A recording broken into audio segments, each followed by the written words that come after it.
Barenziah, Part 4, Anonymous. Everything I have ever loved I have lost, Barenziah thought despondently, looking at the mounted knights behind and ahead, her tirewomen near her in a carriage. Yet I have gained a measure of wealth and power, and the promise of more to come. Dearly I have bought it. Now I do understand better Tiber Septim's love of it. If he has often paid such prices, for surely worth is measured by the price we pay. By her wish, she rode on a shiny roan mare, clad as a warrior, in resplendent chainmail of dark elven make. As the days slowly slipped by, and her train rode the winding road eastward into the setting sun, around her gradually rose the steep-sided mountain slopes of Morrowind.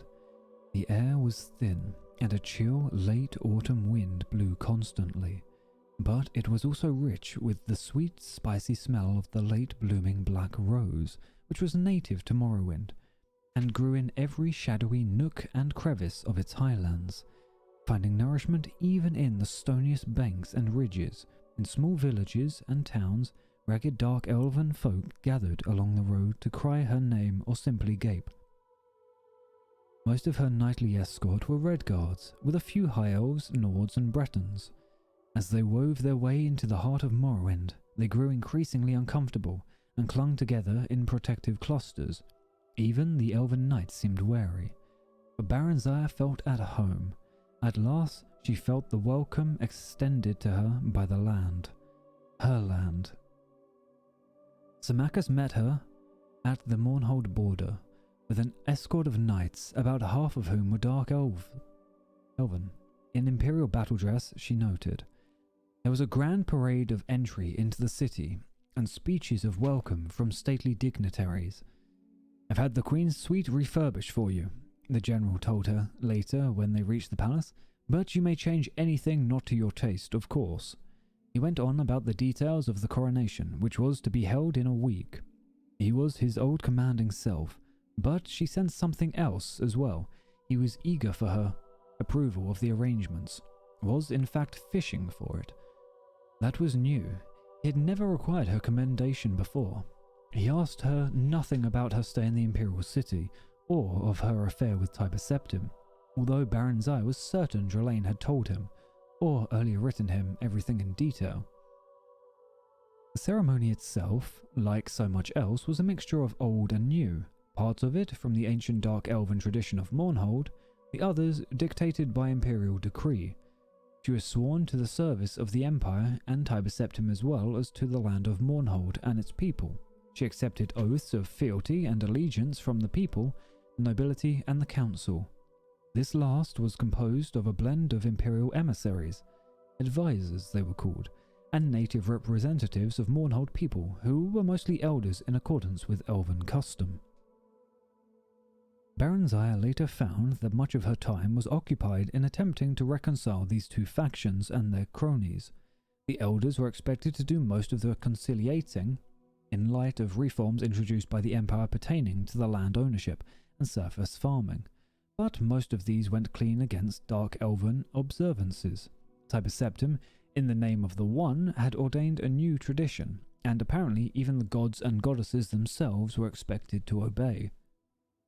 The new queen threw herself into her work and her studies. She was through with love and men for a long time, if not forever. There were other pleasures she discovered, and Symmachus had promised her long ago, those of the mind and those of power. She developed surprisingly, for she had always rebelled against her tutors at the Imperial City, a deep love for dark elven history and mythology, a hunger to know more fully the people from whom she had sprung. She was gratified to learn that they had been proud warriors and skilled craftsmen and cunning mages since time immemorial. Tiber Septim lived for another half-century, during which she saw him on several occasions. She was bidden to the Imperial City on one reason of state or another. He greeted her with warmth during these visits, and they even had long talks together about events in the Empire when opportunity would permit. He seemed to have quite forgotten that there had ever been anything between them more than easy friendship and a profound political alliance. He changed little as the years passed. Rumour had it that his mages had developed spells to extend his vitality, and that even the One had granted him immortality.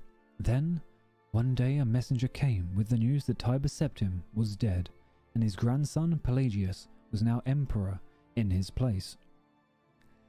They had heard the news in private. She and Symmachus, the sometime imperial general, and now her trusted prime minister, took it stoically, as he took most everything. Somehow it doesn't seem possible, Barenziah said. I told you, it's the way of humans. They are a short-lived people. It doesn't really matter. His power lives on, and his son now wields it. You called him your friend once. Do you feel nothing? No grief? He shrugged. There was a time when you called him somewhat more. What do you feel, Barenziah? They had long ago ceased to address each other in private by their former titles. Emptiness, loneliness, she said. Then she too shrugged, but that's not new. I know, he said softly, taking her hand. Barenziah, he turned her face up and kissed her. The act filled her with astonishment. She couldn't remember his ever touching her before. She'd never thought of him in that way, and yet, undeniably, an old familiar warmth spread through her. She'd forgotten how good it felt. That warmth. Not the scorching heat she'd felt with Tiber Septim, but the comforting, robust ardor she somehow associated with straw. Straw, poor straw. She hadn't thought of him in so long. He'd be middle-aged now if he was still alive, probably with a dozen children, she thought affectionately, and a hearty wife who hopefully could talk for two. Marry me, Barenziah, Symmachus was saying. He seemed to have picked up her thoughts on marriage. Children, wives. I've worked and toiled and waited long enough, haven't I? Marriage. A peasant with peasant dreams. The thought appeared in her mind, clear and unbidden. Hadn't she used those very same words to describe straw so very long ago? And yet, why not? If not Symmachus, who else? Many of the great noble families of Morend had been wiped out in Tiber Septim's great war of unification. Before the treaty, dark elven rule had been restored. It was true, but not the old, not the true nobility. Most of them were upstarts like Symmachus, and not even half as good or as deserving as he was. He'd fought to keep Mournhold whole, and hail when their so-called counsellors would have picked at its bones, sucked them dry as Ebonheart had been sucked dry. He'd fought for Mournhold, fought for her. While she and the kingdom grew and thrived, she felt a sudden rush of gratitude, and, undeniably, affection. He was steady and reliable, and he'd served her well, and loved her well. Why not, she said, smiling, and took his hand and kissed him. The union was a good one, in its political as well as personal aspects, while Tiber Septim's grandson, the Emperor Pelagius I, viewed her with a jaundiced eye. His trust in his father's old friend was absolute. Symmachus, however, was still viewed with suspicion by Morrowind's stiff-necked folk, chary at his peasant ancestry and his close ties to the Empire. But the Queen was quite unshakably popular. The Lady Barenziah is one of our own, it was whispered, held captive as we. Barenziah felt content. There was work and there was pleasure, and what more could one ask of life? The years passed swiftly, with crises to be dealt with, and storms and famines and failures to be weathered, and plots to be foiled, and conspirators to be executed. Mournhold prospered steadily, her people were secure and fed, her mines and farms productive. All was well, save that the royal marriage had produced no children, no heirs. Elven children are slow to come, and most demanding of their welcome, and noble children more so than others. Thus, many decades had come to pass before they grew concerned. The fault lies with me, Symmachus. I'm damaged goods, Barenziah said bitterly. If you want to take another, I want no other, Symmachus said gently. Nor do I know for certain that the fault is yours. Perhaps it is mine. Aye, whichever, we will seek a cure. If there is damage, surely it may be repaired. How so, when we dare not entrust anyone with the true story? Healers' oaths do not always hold. It won't matter if we change the time and circumstances a bit. Whatever we say or fail to say, Jeffra the storyteller never rests. The god's inventive mind and quick tongue are ever busy spreading gossip and rumour. Priests and healers and mages came and went, but all their prayers, potions and field trees produced not even a promise of bloom, let alone a single fruit. Eventually, they thrust it from their minds and left it in the gods' hands. They were yet young, as elves went, with centuries ahead of them. There was time. With elves, there was always time. Barenziah sat at dinner in the great hall, pushing food about on a plate, feeling bored and restless. Symmachus was away, having been summoned to the imperial city by Tiber Septim's great-great-grandson, Uriel Septim. Or was it his great-great-great-grandson? She'd lost count. She realized their faces seemed to blur one into the next. Perhaps she should have gone with him, but there'd been the delegation from the tier on the tiresome matter that nevertheless required delicate handling. A bard was singing in an alcove off the hall, but Barenziah wasn't listening. Lately all the songs seemed the same to her, whether new or old. Then a turn of phrase called her attention. He was singing of freedom, of adventure, of freeing Morrowind from its chains. How dare he? Barenziah sat up straight and turned to glare at him. Worse, she realized he was singing of some ancient and now immaterial war with Skyrim Nords, praising the heroism of Kings Edwards and Moralaine and their brave companions. The tale was old enough, certainly, yet the song was new. And its meaning, Barenziah couldn't be sure. A bold fellow, this bard, but with a strong, passionate voice and a good ear for music. Rather handsome, too, in a raffish sort of way. He didn't look to be well off, exactly, nor was he all that young. Certainly he couldn't be under a century of age. Why hadn't she heard of him before? Or at least heard of him. Heard him before, at least heard of him. Who is he? She inquired of a lady in waiting. The woman shrugged and said, calls himself the Nightingale, milady. No one seems to know anything about him. Bid him speak with me when he's done. The man called the Nightingale came to her, thanked her for the honour of the Queen's audience and the fat purse she handed him. His manner wasn't bold at all, she decided, rather quiet and unassuming. He was quick enough with gossip about others, but she learned nothing about him. He turned all questions away with a joking riposte or a ribald tale. Yet these were recounted so charmingly it was impossible to take offence. My true name, milady? I am no one. No, my parents named me no one. Or was it nobody? What matters it? It matters not. How many parents give name to that which they not know? Ah, believe that was the name? Not know. I have been the Nightingale for so long I do not remember, since, last month at the very least. Or was it last week? All my memory goes into song and tale, you see, my lady. I have none left for myself. If I'm really quite dull, where was I born? Where was I born? Why, nowhere. I plan to settle in Dunromin when I get there, but I'm in no hurry. I see. And will you then marry a Tolshur? Very perceptive of you, milady. Perhaps, although I find Eine Haste quite charming too. At whiles. Or in haste, sorry. Quite charming too, at whiles. Ah, you are fickle then, like the wind, milady. I blow hither and yon, hot and cold, as chance suits. Chance is my suit, naught else wears well on me. Barenziah smiled. Stay with us a while then, if you will, my lord, a heretic. As you wish, milady bright. After that brief exchange, Barenziah found her interest in life somehow rekindled. All that had seemed stale became fresh and new again. She greeted each day with zest, looking forward to conversation with the Nightingale, and the gift of his song. Unlike other bards, he never sang her praises nor other women's, but only of high adventure and bold deeds.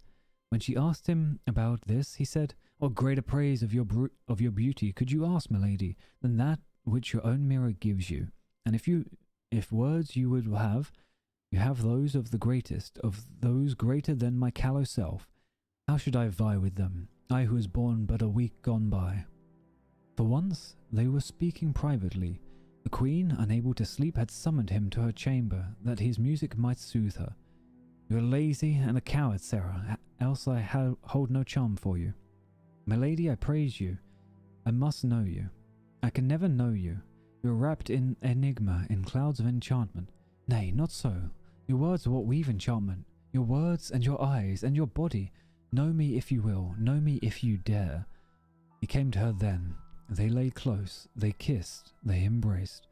"Not even Barenziah truly knows Barenziah," he whispered, softly. So how may I, milady? You seek and know it not, nor yet for what. What would you have that you have not? Passion, she answered back. Passion and children born of it. And for your children, what? What birthright might be theirs? Freedom, she said, the freedom to be what they would be. Tell me, you who seems wisest to these eyes and ears, and the soul that knits them, where may I find these things? One lies beside you, the other beneath you. But would you dare stretch out your hand, that you might take what could be yours and your children's? Symmachus! In my person lies the answer to part of what you seek. The other lies hidden below us in these, your very kingdom's mines, of which will grant us the power to fulfill and achieve our dreams. That which Edward and Morelaine between them used to free High Rock and their spirits from the hateful domination of the Nords. If it be properly used, my lady, none may stand against it, not even the power the Emperor controls. Freedom, you say, Barenziah? Freedom it gives from the chains that bind you. Think on it, my lady. He kissed her again, softly, and withdrew. You're not leaving? She cried out. Her body yearned for him. For now, he said, pleasures of the flesh are nothing beside what we might have together. I would have you think on what I have just said. I do not need to think. What must we do? What preparations must be made? Why, none. The mines may not be entered freely, it is true.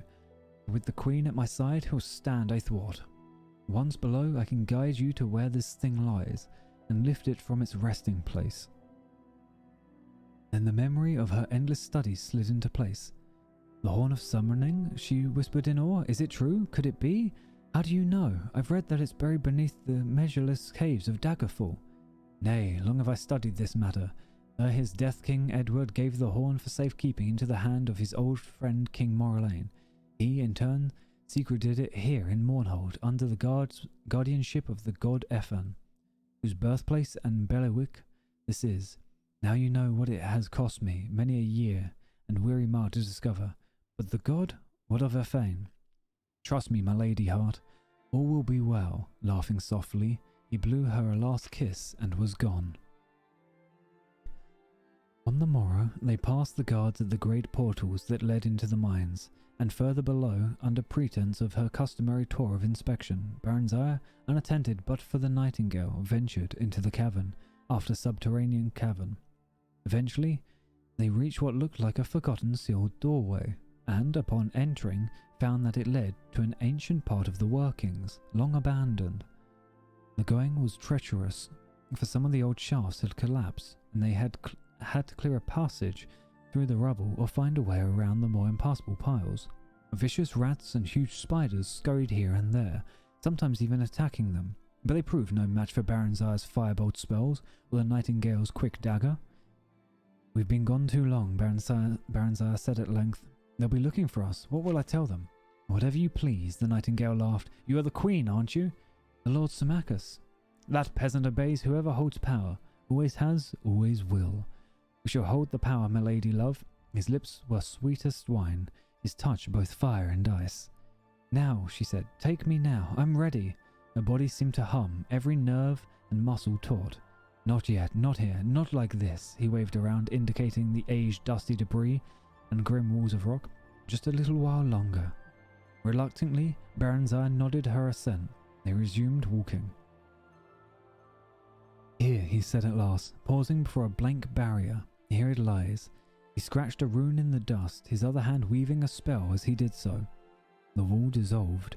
It revealed the entrance to some ancient shrine.